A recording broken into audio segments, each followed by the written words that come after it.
그러므로 우리에게 큰 대제사장이 계시니 승천하신 이 곧 하나님의 아들 예수시라.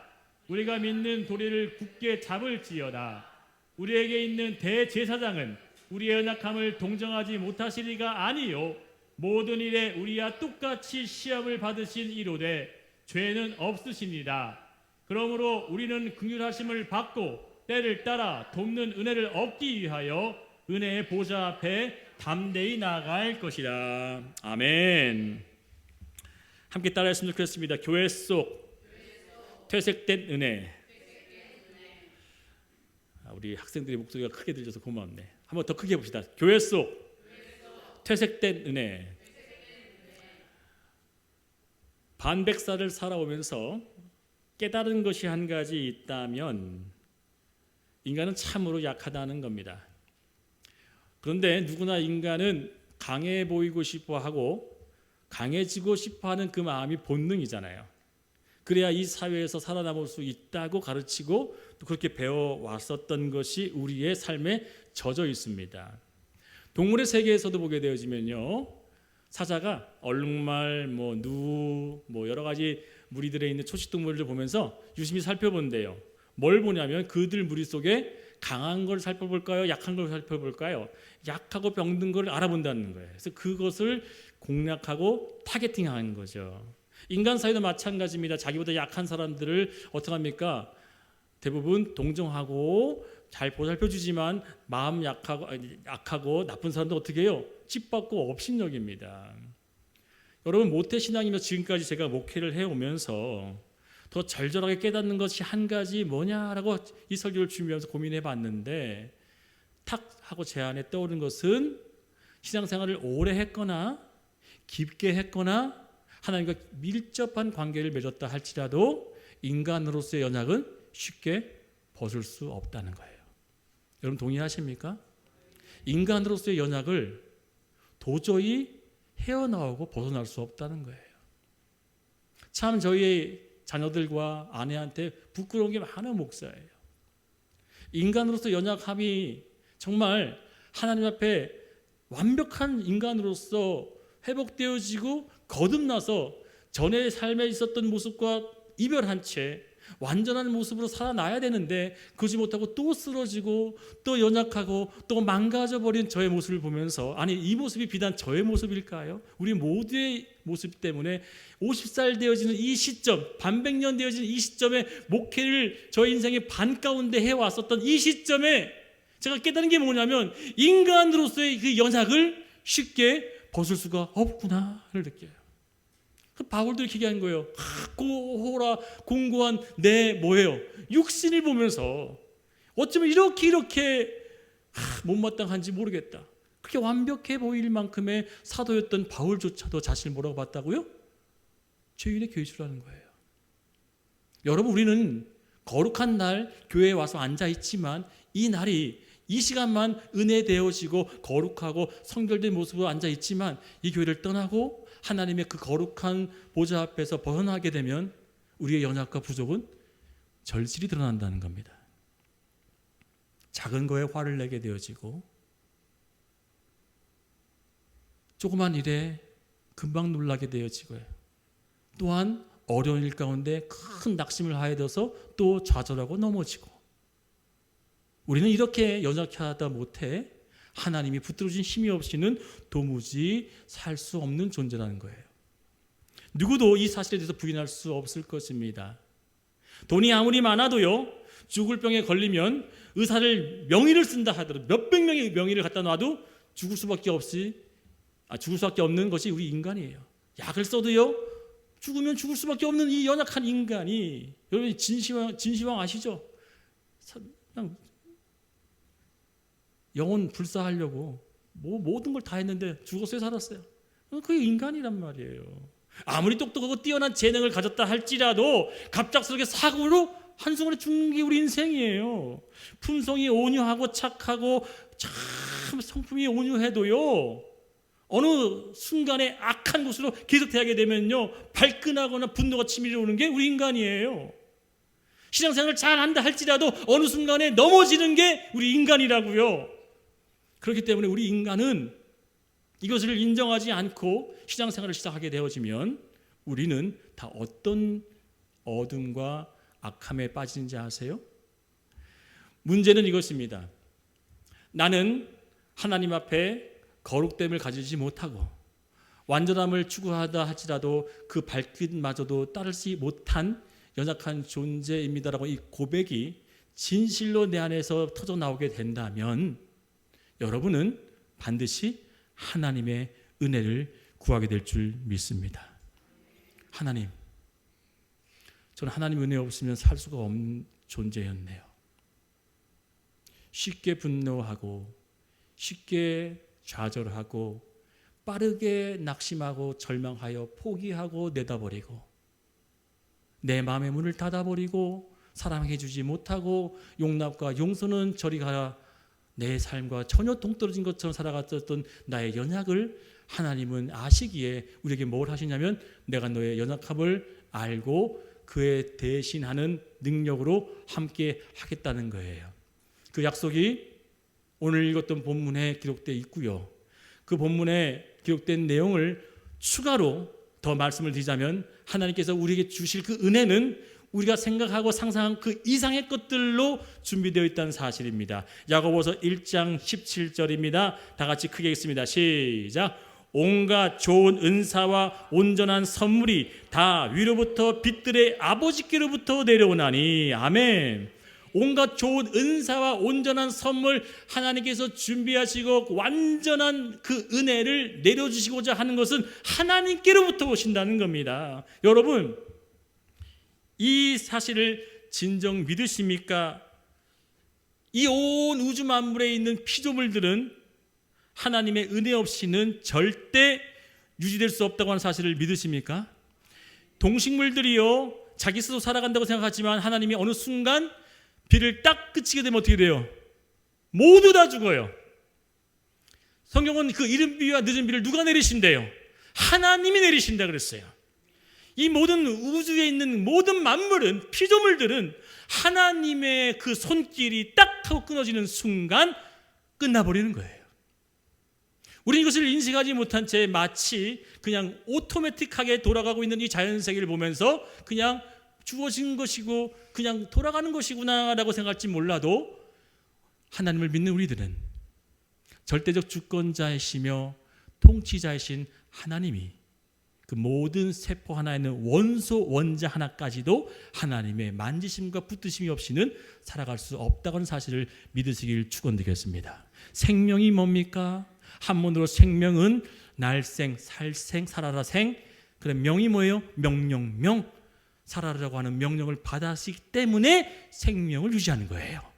생명이라는 것은 누군가의 명령으로 너 살아 있어라 라고 하는 명령이 떨어져서 그 명령이 유효함이 있기 때문에 생명이 유지됨을 믿습니다. 그러나 어느 순간 그 명령이 딱 끊어지고 너는 이제 그 생명을 더 이상 살지 못해 라고 하는 그 명령이 멈춰지는 순간 우리는 끝나버리는 거예요. 근데 그 생명의 주관자가 누구시다 그럽니까? 하나님이십니다.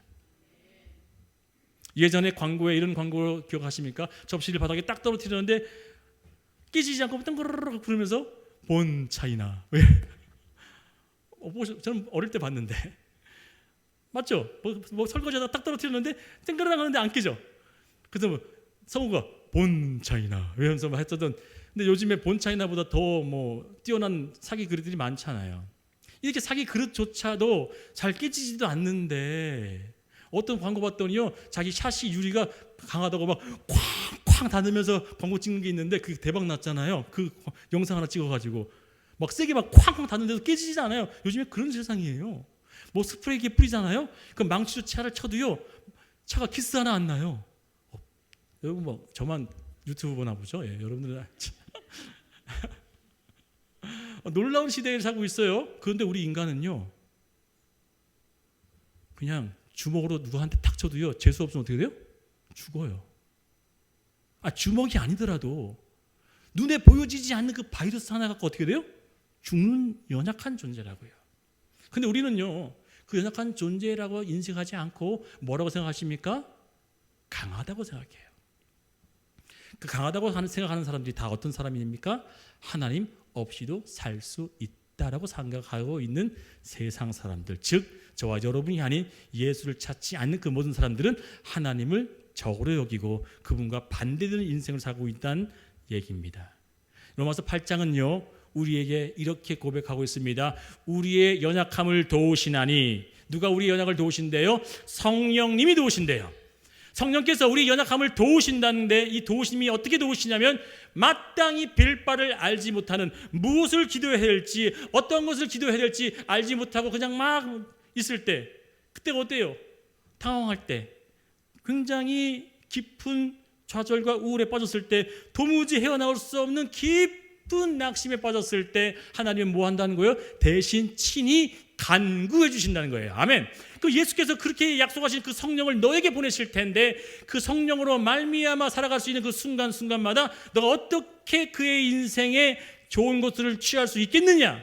그것은 다른 것이 아니다. 바로 지금 살아있고 그 생명을 유지하고 있는 그 상태에 하나님의 은혜를 구할 수 있는 은혜의 보좌 앞에 나가라고 오늘 본문에 얘기합니다. 한번 보겠습니다. 히브리서 4장 16절입니다. 시작. 그러므로 우리가 국률하심을 받고 때를 따라 돕는 은혜를 얻기 위하여 은혜의 보좌 앞에 담대히 나갈 것이니라. 아멘. 여러분, 우리는요 은혜의 보좌로부터 흘러내려오는, 어쩌면 이 강단에서부터도 하나님의 은혜가 흘러내려가서 어떤 심령에는 그 말씀으로 말미암아 용기가 없었던 것이 용기가 생겨지게 되고 힘이 복돋아 솟아올리게 되어지고, 어떤 사람은 낙심하여 절망하여 도무지 일어날 힘이 보이지 않고 안개 낀 것처럼 뿌였던 그런 삶에 하나님의 희망이 보여지게 되어져서 분명히 저 너에는 하나님의 노심이 있을 것이야 라고 하는 믿음의 눈이 열려진 사람도 있을 것이고, 또 어떤 분들은 꽉 막혀 있었던 내 가슴 속에 누구를 미워하고 증거하고 분노했던 마음이 눈 녹듯 사라져서 용서와 용납되어지는 마음으로 채워지는 은혜가 있을 줄 믿습니다. 그것이 어떤 역할을 하냐면 하나님의 강단에서 흘러내려가는 그 은혜가 보좌로부터 떠난다는 사실이에요. 하나님께서 에스겔 선지자에게 어떤 환상을 보여주죠? 보좌로부터 강물이 흘러내려가서 발목과 무릎과 허리와 온몸을 잠기게 내서 끝내는 어떻게 해요? 수영하는 만큼의 놀라우신 물로 채워짐으로 말미암아 하나님의 은혜가 이만큼 풍성함을 보여주고 있다는 사실입니다. 하나님의 은혜는요 그냥 쫄쫄쫄 흐르는 시냇물이 아니라, 똑똑 떨어지는 물방울이 아니라 어떤 물이라고요? 바다와 같은 놀라운 은혜가 우리에게 펼쳐진다는 사실을 믿으시길 축원드리겠습니다. 하나님의 그 은혜가 바로 어떤 자에게 주어지느냐? 은혜의 보좌 앞에 당당히 나아가는 자란 말이에요.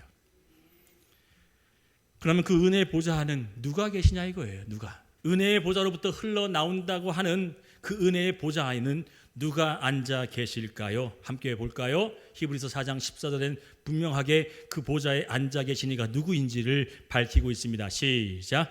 그러므로 우리에게 큰 대제사장이 계시니 승천하신 이 곧 하나님의 아들 예수시라.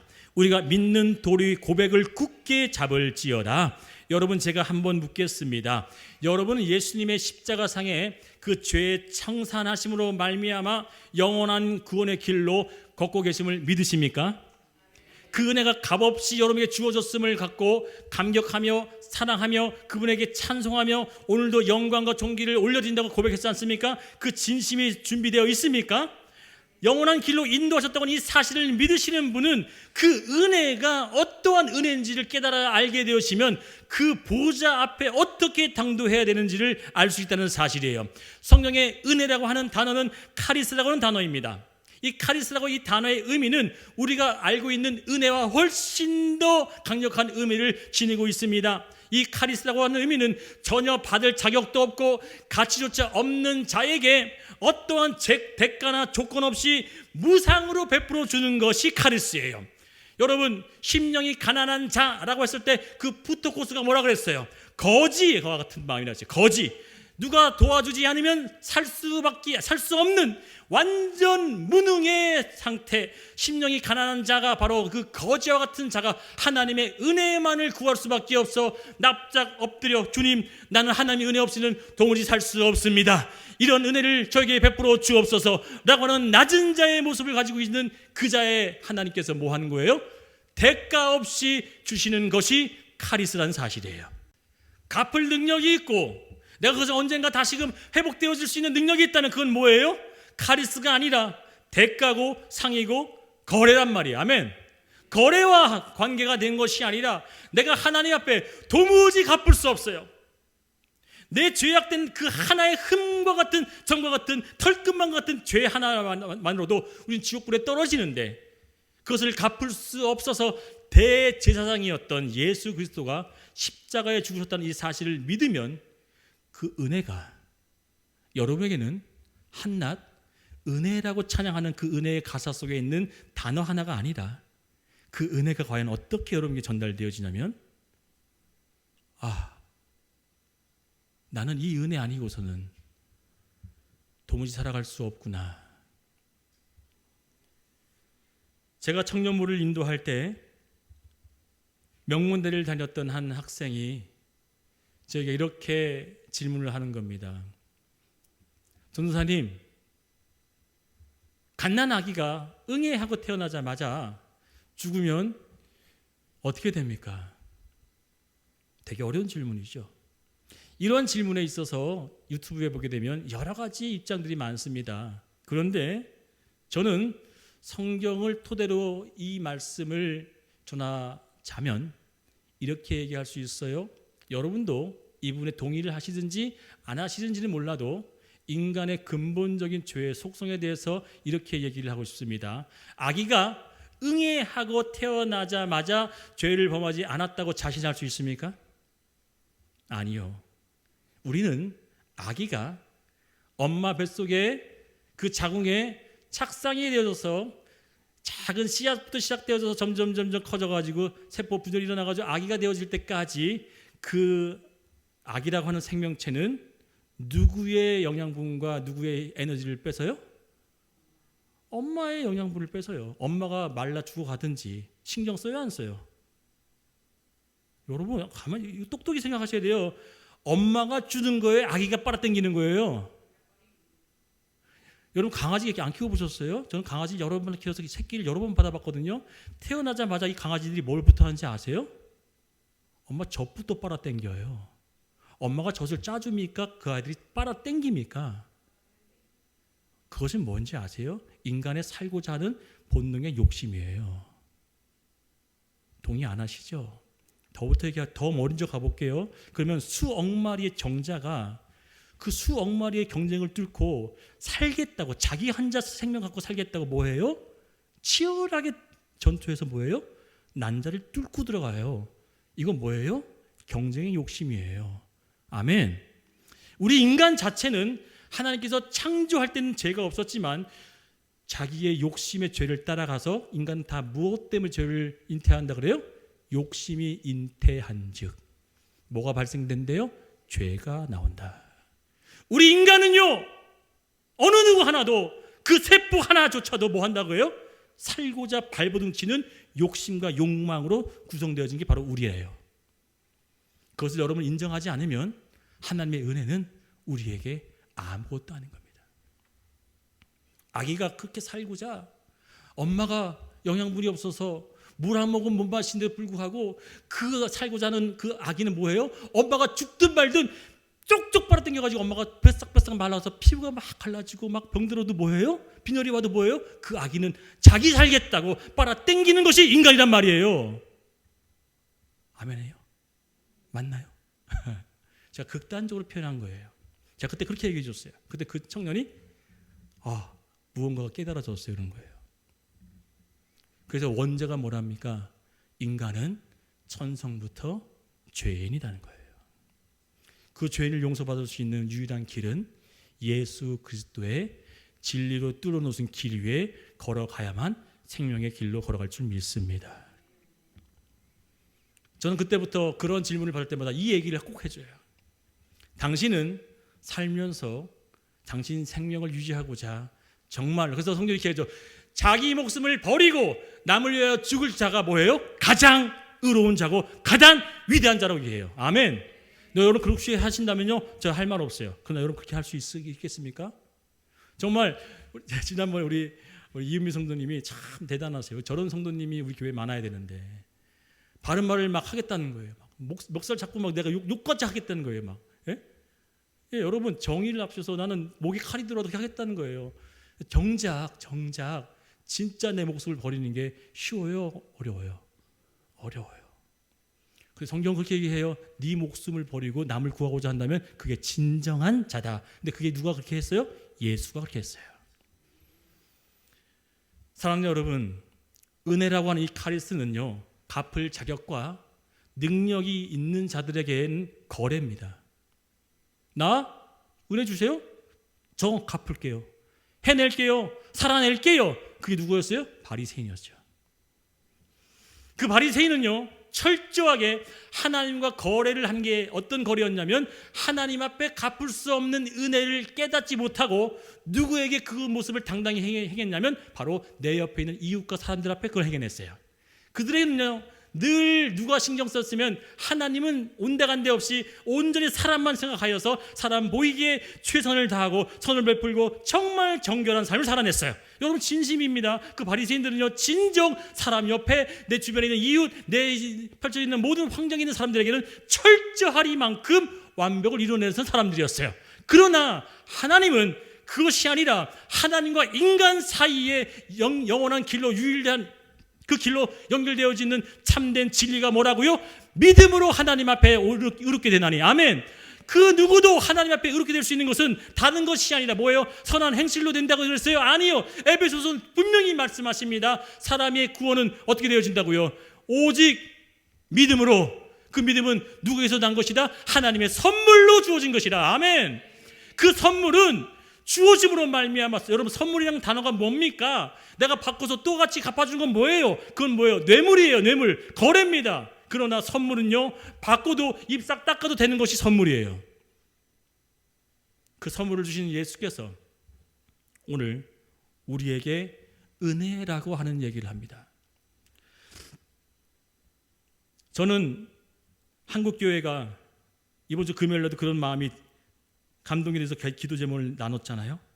한국교회가 점점점 가면 갈수록 기독교가 쇠퇴해져 가고 있는 것은 전 세계 추세이기 때문에 그건 이해해요. 그러나 또 다른 면으로 뭐냐면 복음이 사라지고 예수가 교회에서 증거되지 아니하고 많은 목사님들이 세상적인 방법과 많은 재물과 그런 어떤 힘이 있어야 교회 운영도 할 수 있겠지만 그런 정통적인 방법을 떠나서 하나님 앞에 사람의 기교와 능력으로 교회를 치리하는 교회들이 점점 많아지고 있는 거예요. 그리고 그러한 교회가 마치 일반적인 사람들이 눈에 봤을 때는 완전한 교회요, 온전한 교회요, 가장 좋은 교회라고 인식할 수밖에 없는 그런 다수의 큰 모습이 마치 옳은 것처럼 전달되어지고 있는 현실에 살고 계십니다. 그러나 진정한 교회는요, 여러분, 교회가 숫자적으로 부흥한 것이 아니라 진정한 교회를 고린도 교회, 갈라디아 교회, 에베소 교회 그 모든 교회마다 어떤 이야기를 했습니까? 너희가 하나님을 신령과 진정으로 온전히 믿는 그 예배자 한 사람이 교회라고 하는 것을 믿으시길 축원드리겠습니다. 많고 화려하고 웅장한 것의 속에서 내가 마치 그것의 한 부속이 된 것처럼 느껴질 수도 있겠지만 하나님은 그걸 보시는 것이 아니라 뭘 보신다고요? 각 사람 심령 한 사람 한 사람 심령을 들여다보면서 너희가 참된 교회로 나를 예배하고 있느냐를 보고 있다는 사실이에요.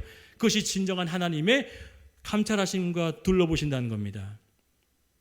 여러분, 카리스라고 하는 이 단어가 내 앞에 딱 등장하게 되면 우리는 무엇부터 고백해야 된다고요? 나는 연약하고 무력하고 죽을 수밖에 없는 죄인입니다. 그런데 언제부터 이 은혜가 여러분에게는 이런 감격과 감동으로 다가오지 않고 어쩔 때는 그냥 단어처럼 취급되어지고 어쩔 때는 그냥 한 형식적인 기독교의 용어처럼 전달되어지진 않았습니까? 사랑하는 성도 여러분, 우리는 하나님의 그 보좌 앞에 나가게 되어지면 어떻게 되어지는지를 성경은 너무너무 잘 알고 있기 때문에 담대히 나아가라고 얘기했지만 그 보좌는 어떤 보좌인지를 제가 제 경험을 통해서 말씀드리도록 하겠습니다. 저는 하나님께서 제가 기도했다라고 처음에 착각했어요. 하루에 정확히 9개월하고 한 9개월, 그러니까 10개월이 안 된 9개월 정도의 기간 동안 제가 밤이죠. 밤 11시가 되어지면 침대 옆칸에 무릎을 꿇고 침대 위에다가 제 팔꿈치를 대고 앉아서 기도하기를 시작했었어요. 처음에는 1시간, 그리고 점점 시간이 지나가면서 2-3시간, 그리고 점점 시간이 지나가면서 언제까지 기도를 했냐면 11시에 기도해서 그 다음 아침 7시까지 기도한 데가 수두룩했었습니다. 저는 그게 제 자신의 의지와 노력과 힘으로 마치 내 자신의 내공과 영성적인 것을 쌓기 위해서 기도했다고 그 당시 때 생각했었어요. 그런데 시간이 지나고 보시니까 그 기도가 하나님께서 시키신 기도였다는 것을 깨달아졌습니다.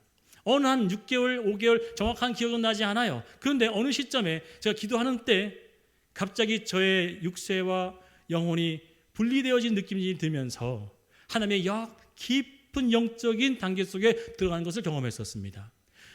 바울이 마치 3층 전에 다녀왔다고 얘기한 것처럼 저 역시 그 단계별로 들어가는 영적인 깊은 속성 속에 하나님의 임재라고 느껴지는 그 단계 앞에 딱 나갔습니다. 그런데 그때 제가 표현하기로는 일기장에 써놓은 것이 어떤 일기장에 써놨냐면 수첩이죠. 써놓은 것이 이렇게 아주 맨질맨질하고 정말 어떠한 그 오돌토돌 되어지는 어떤 면이 없이 완벽을 이루고 있는 유리와 같은 면에 이 A4 용지가 탁 붙으면 어떻게 되어져요? 서로 간의 공간 자체가 없을 만큼 찰딱 붙는 입장이 되어지겠죠.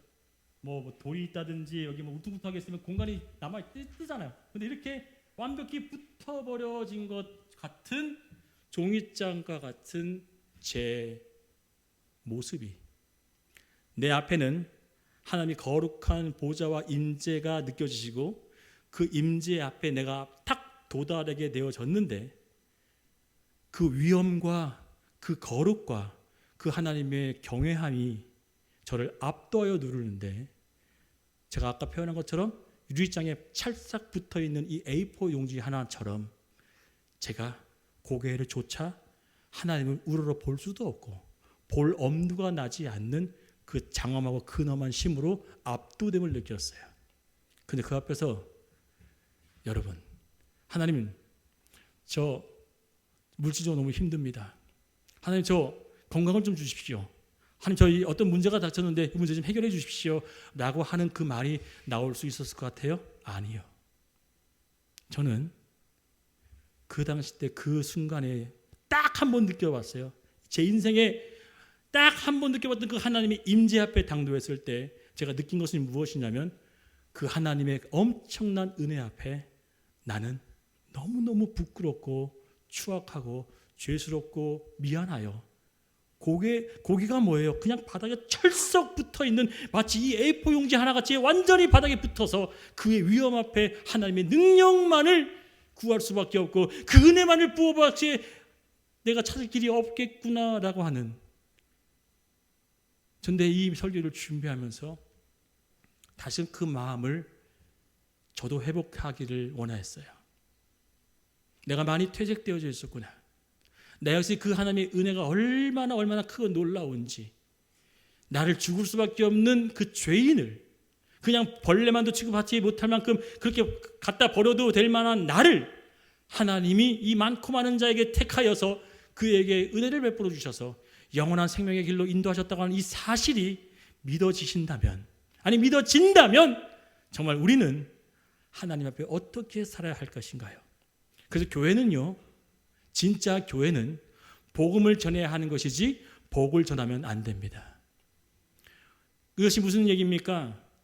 예수가 이 세상의 수억 명의 사람들 중에서 하나님의 나라를 입성시키기 위해서 우리를 구원코자 오셨던 그 목적이 한낱 내가 원하고 내가 바라고 이 세상에서 구해야 될 그 어떤 것들을 구하고 취하는 것들로 주님께 나아가신 것이 아니라 하나님의 은혜만으로 충분히 살아갈 수 있고, 그리고 성경은 이렇게 얘기합니다.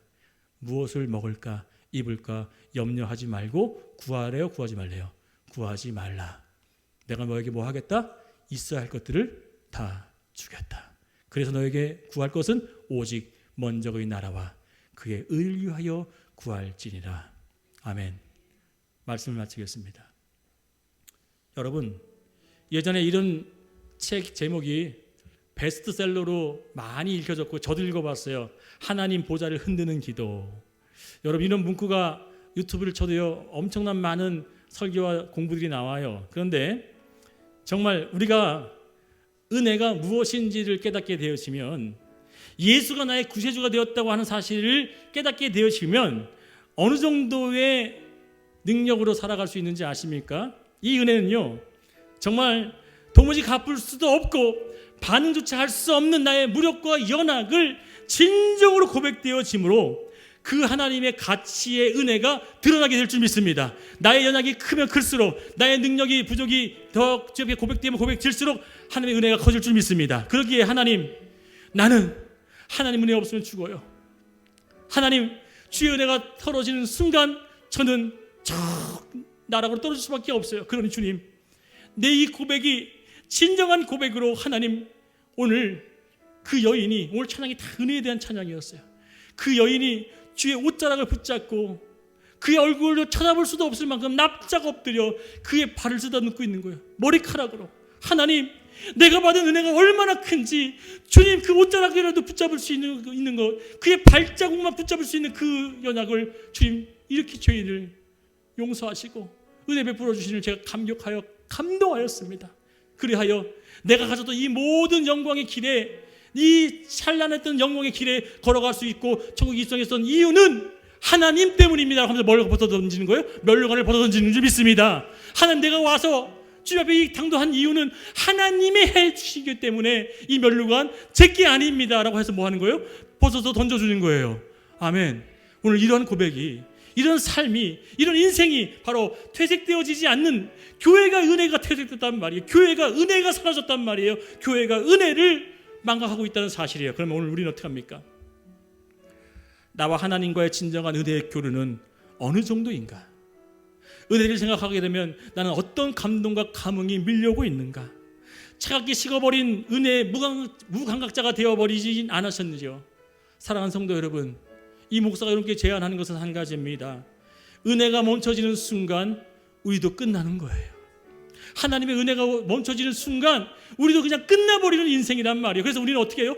매 순간순간마다 하나님 은혜를 주세요, 은혜를 베풀어 주세요, 은혜 없으면 안 돼요. 그 은혜 때문에 살아갈 수밖에 없는 나를 불쌍히 여주셔서 마치 푸터코스 거지와 같은 마음처럼 하나님 나에게 은혜 베풀어 달라고, 그렇게 오늘 주님 앞에 목매어 기도했으면 좋겠습니다. 다 같이 우리 두 주먹 불끈 쥐고, 하나님 나에게 그 은혜를 부어달라고, 그 은혜만이 내게 필요하오니 그 은혜로 살게 도와달라고 다 같이 주님과 한 번 부르며 간절히 기도하기를 원합니다.